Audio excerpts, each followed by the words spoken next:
ወደ ክርስቶስ ልብ የሚቀርቡ ብቻ ነው ይቺን ቅድስት ድንግል ማርያም ሊያውቋት የሚችሏት ወገኖች። የማያውቋት ግን ለዘላለም ሲሰድቧት ሊኖሩ ይችላል። ምክንያቱም ኢየሱስ ክርስቶስን የማያውቁ ማርያምን አያውቋትም። ማርያምን አያውቋትም ክርስቲያኖች።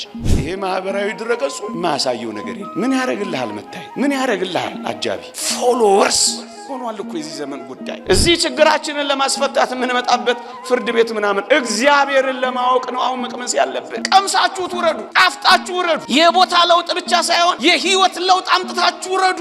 አምጥተን እንውረድ። በጽድቅ እንወቀው፣ በቅድስና እንወቀው፣ በህይወት እንወቀው። ንጹህ ጸሎት ባይሆንም የረከሰ ጸሎት ብትሆንም ጸልይ አደራ። እየሰማችሁ ለ15 ቀንም ብትሆን ምርጥ ልጁን እሰየው የኔ ወንድም። እሺ በቅጥነተ ህሊና በእውነት ኦርቶዶክሳዊነት የምታውቀውን እውቀት አለማያውቁ አያውቁት። አንዳንዴ እዚህ ውስጥም እንደዚህ ነው። ለአንዳንዶች ይዘጋል፣ ለአንዳንዶች ይከፈታል። አንዳንዶች ዝም ብለን ተመላላሾች ልማደኞች ብቻ እንሆናለን። አንዳንዶች ደግሞ የምር አዲስ መጥተው ሰማይ ተከፍቶላቸው ሊያርጉ ይችላል። ትዕቢተኞች አያውቁት፣ በፍጹም አያውቁትም። እኛስ እዚህ ስንመጣ እናውቀዋለን። አይሁድንም አጋንንትንም ብዙ አወራንላቸው። እኛስ እናውቀዋለን። እኛስ ወደ ማወቅ ቀርበናል።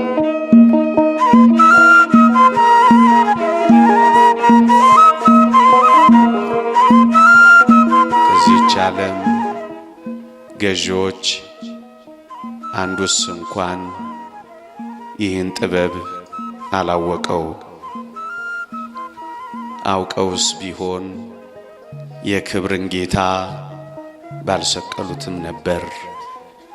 የሐዋርያው የቅዱስ ጳውሎስ መልእክት ወደ ቆሮንቶስ ሰዎች አንደኛ ቆሮንቶስ ምዕራፍ 1 ቁጥር 8።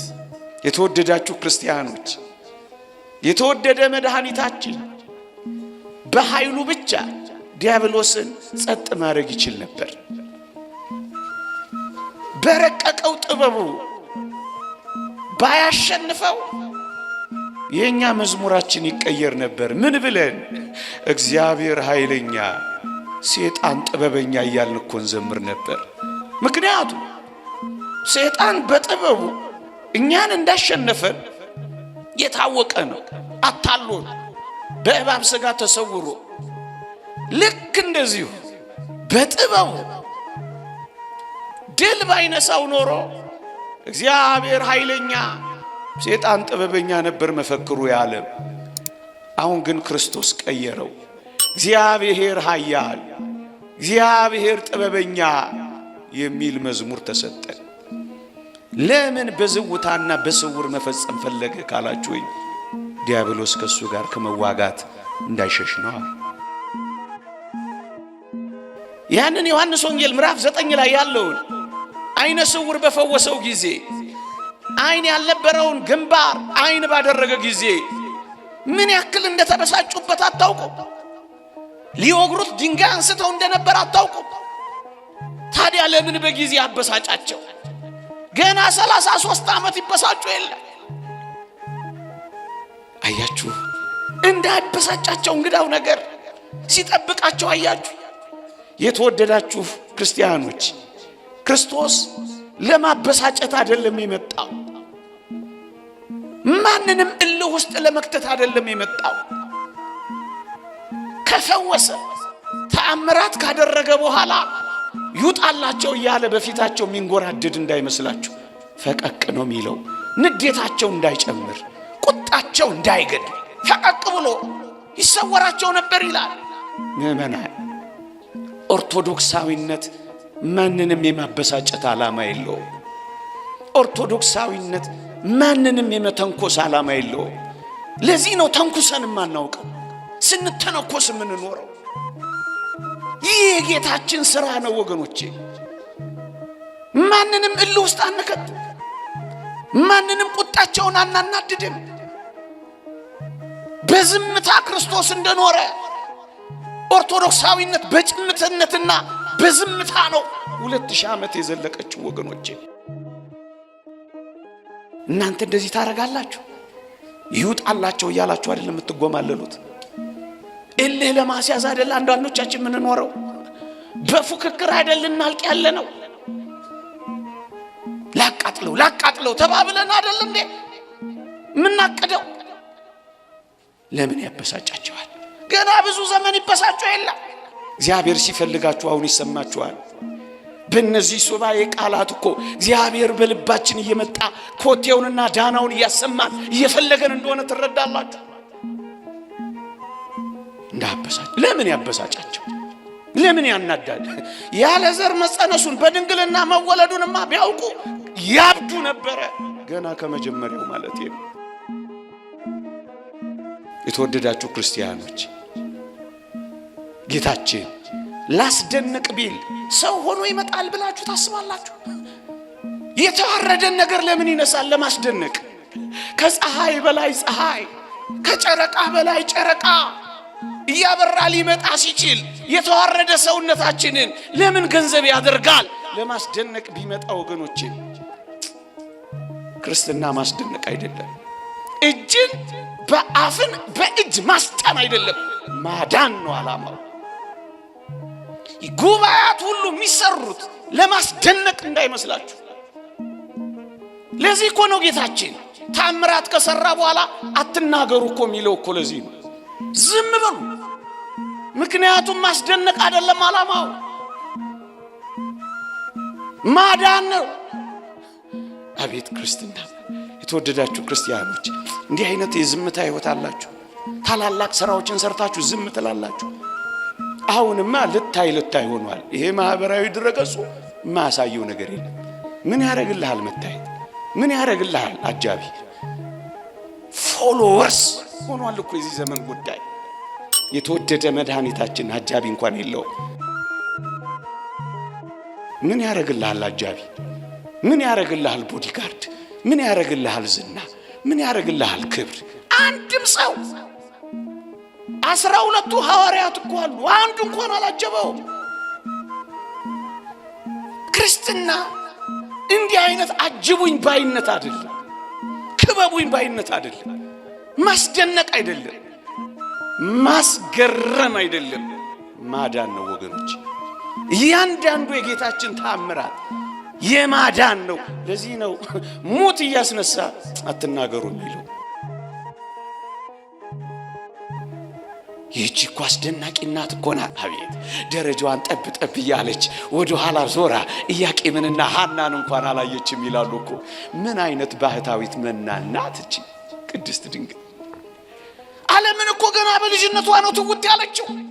እኛ ይኸው ገና ከረመን እንኳን ተጣብቀንባታል እኮ። ገብተናል ብለን እኮ ውጭ ነን ያለነው፣ እንኖርበታለን ብለን እኮ ትተነዋል።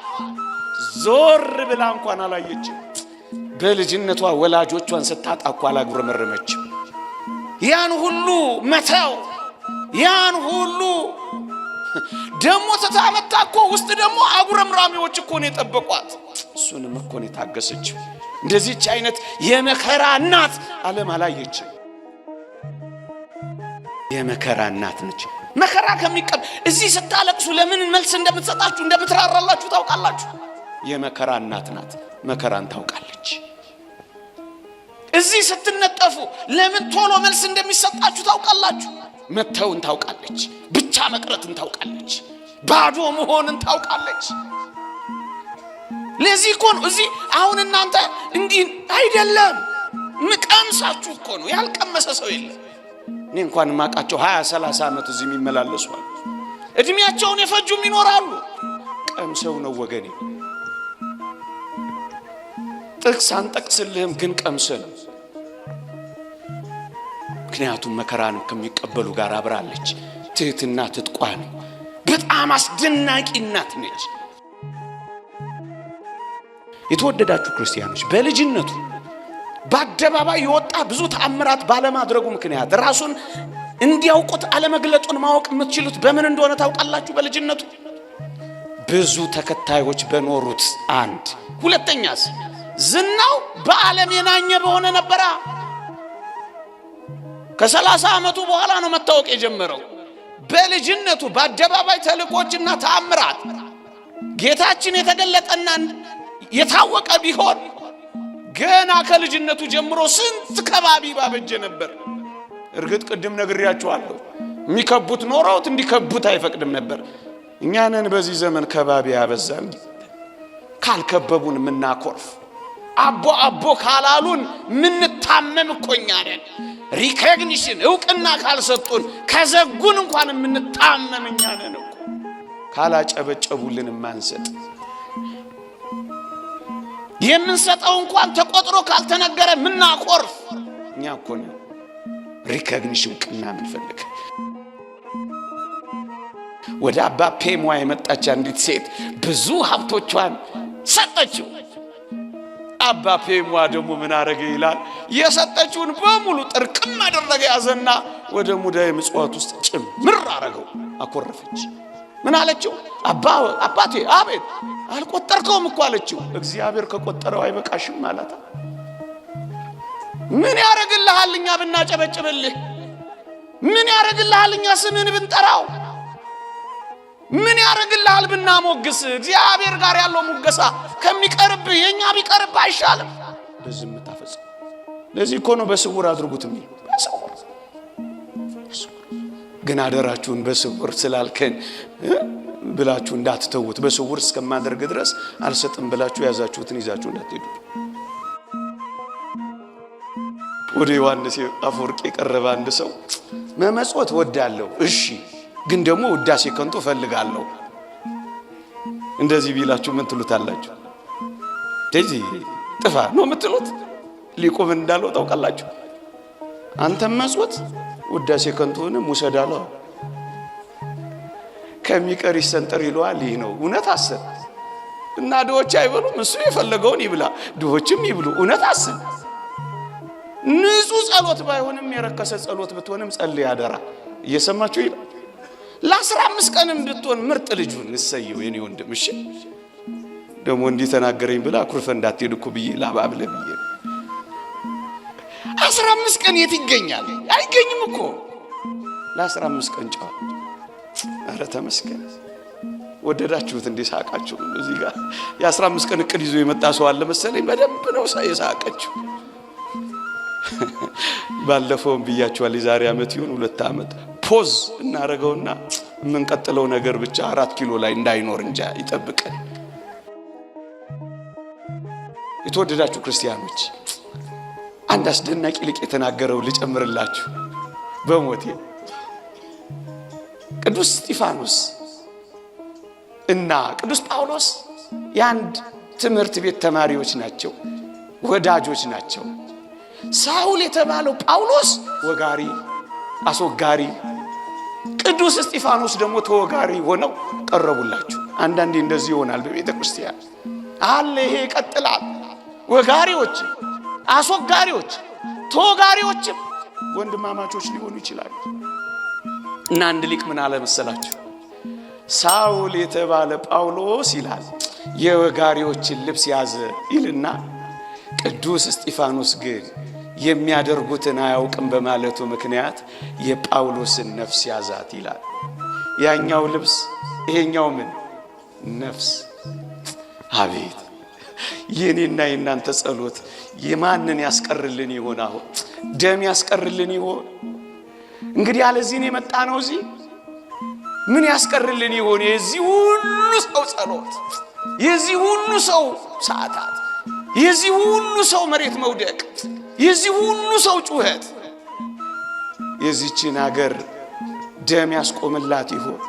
ስቃይ ያበቃላት ይሆን? ለምን መጣን? ክርስቲያኖች መከራ እንዲያበቃ ትፈልጋላችሁ አይደል? በቃ በደንብ የአይሁድ መከራ እኮ የቆመው እኮ በአስቴር ጾምና ጸሎት ነው፣ በአንድ ሰው። አቤት ይሄ ሁሉ ሰው ምን ነክቶን ነው? ያኛው ልብስ ይሄኛው ምን ነፍስ። አንዳንዴ እዚህ ውስጥም እንደዚህ ነው። ለአንዳንዶች ይዘጋል፣ ለአንዳንዶች ይከፈታል። አንዳንዶች ዝም ብለን ተመላላሾች ልማደኞች ብቻ እንሆናለን። አንዳንዶች ደግሞ የምር አዲስ መጥተው ሰማይ ተከፍቶላቸው ሊያርጉ ይችላሉ። ክርስቲያኖች ትዕቢተኞች አያውቁት፣ በፍጹም አያውቁትም። አሁን ወደ እኔና ወደ እናንተ አምጥቼ ጥቂት ነገር ተናግሬ ላብቃ። እኛስ እዚህ ስንመጣ እናውቀዋለን። አይሁድንም አጋንንትንም ብዙ አወራንላቸው። እኛስ እናውቀዋለን። እኛስ ወደ ማወቅ ቀርበናል። ወደ ቤተ ክርስቲያን የሚመጣ ሁሉ እግዚአብሔርን ያውቃል። በሃይማኖት እናውቀዋለን። እሰየው። ልክ ሐዋርያት እንዳወቁት በደብረ ታቦር ነቢያት አይተው የማያውቁትን ሰውነቱን አዩት። ሐዋርያት አይተው የማያውቁትን አምላክነቱን አዩት።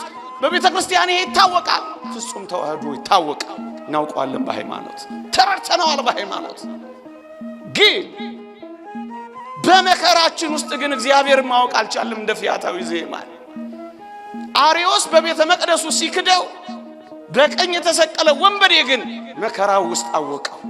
በመከራችሁ ውስጥ እግዚአብሔርን ማወቅ የጣፈጠ ዕውቀት ነው ወገኖቼ። በመከራ ውስጥ እግዚአብሔርን መካድ አይደለም። በፈተናዎች ውስጥ ጭልም ባለው ውስጥ እግዚአብሔርን ወደ ማወቅ መብጣትን የመሰለ እንዴት ብርቱ ዕውቀት ና ወረድ የሚለው አለ። ግን እዛ መስቀል ላይ ሳበኝ አውጣኝ የሚለው ደግሞ የመስቀል ሕማመኛ አለ። በመታመም ውስጥ እግዚአብሔርን ማወቅ፣ በመቸገር ውስጥ እግዚአብሔርን ማወቅ፣ በመታመም ውስጥ እግዚአብሔርን ማወቅ ምን አይነት ዕውቀት መሰለ! እንደዚህ ዕውቀት እንድናውቅ ነው አሁን የሚፈልገው። እግዚአብሔርን ለማወቅ ነው አሁን መቅመስ ያለብን። ቀምሳችሁ ትውረዱ፣ ጣፍጣችሁ ውረዱ። የቦታ ለውጥ ብቻ ሳይሆን የህይወት ለውጥ አምጥታችሁ ውረዱ። አምጥተን እንውረድ። በጽድቅ እንወቀው፣ በቅድስና እንወቀው፣ በህይወት እንወቀው። እየቀደሱ አለመቀደስ፣ እየሰበኩ አለመሰበክ ይሄ እኮ አለማወቅ ነው። አጠገቡ እያሉ መራቅ፣ ከህይወት ጋር እያሉ መሞት፣ ተገልጦልን አለመረዳት፣ አብሮን እያለ አለማግኘት፣ ቤት ውስጥ ሆኖ መጥፋት፣ እየመሰከሩለት አለማወቅ፣ መድኃኒት ይዞ መታመም ምንኛ ያሳፍራል። አሁን በጽድቅ